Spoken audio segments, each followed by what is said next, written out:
حضرت عمر رضی اللہ تعالیٰ عنہ کا دربار لگا ہے. ایک شخص کو پکڑ کر لوگ لے آتے ہیں کہ اس شخص نے ہمارے باپ کو قتل کر دیا.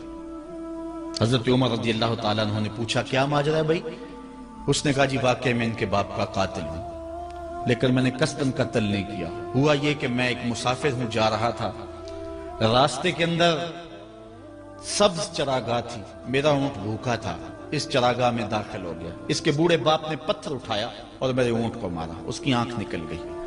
مجھے بڑا غصہ آیا، میں نے وہی پتھر اٹھا کر اس کے باپ کو دے مارا، لیکن وہ ایسے ٹکانے پہ لگا کہ اس کا باپ فوراً فوت ہو گیا. میرا قصد اور ارادہ نہیں تھا، لیکن بہرحال میں اس بات کا اقراری ہوں کہ میں نے اس کے باپ کو قتل کر دیا ہے.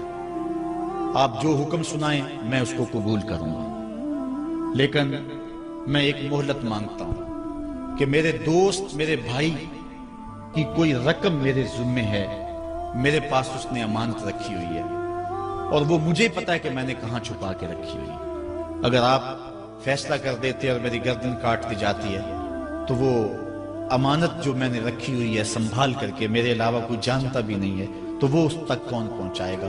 اگر آپ مجھے 3 دن کی مہلت دے دیں تو میں جا کر کے اس کی امانت اس کو واپس کر کے پھر واپس آؤں گا. پھر یہ پھندا پھانسی کا میں اپنے گلے میں ڈلوانے کے لیے تیار ہوں گا.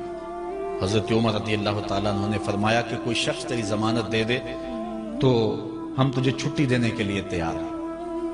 اس نے دائیں بائیں دیکھا، پورے مدینے میں اس کا کوئی شناسہ ہی نہیں تھا، واقف ہی نہیں تھا، ایک اجنبی شخص تھا. حضرت ابو ذر غفاری کھڑے ہو گئے، کہا حضرت عمر میں اس کی ضمانت دیتا ہوں. ضمانت دے دی گئی، وہ چلا گیا.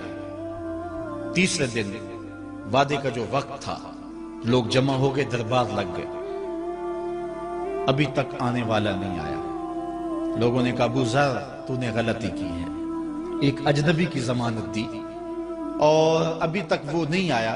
اور میاں صاحب فرماتے ہیں ایک بار جو پھائیں اڑ جاندے ہو پھر کدی نہ پھنستے دے. ظاہر ہے وہ چلا گیا، واپس تو نہیں پلٹ کے آئے گا، اسے پتا ہے کہ آگے سیدھی سیدھی میری موت ہے، تو تم نے یہ کیا غلطی کی؟ خیر آپ نے فرمایا کہ اگر وہ نہ آیا تو یہ پھانسی کا پھندا میرے گلے میں ڈال لینا، لیکن بہرحال میں نے اس کی ضمانت دی. کچھ عرصہ بیتا کہ دور سے گرد و غبار اڑتا ہوا دکھائی دیا.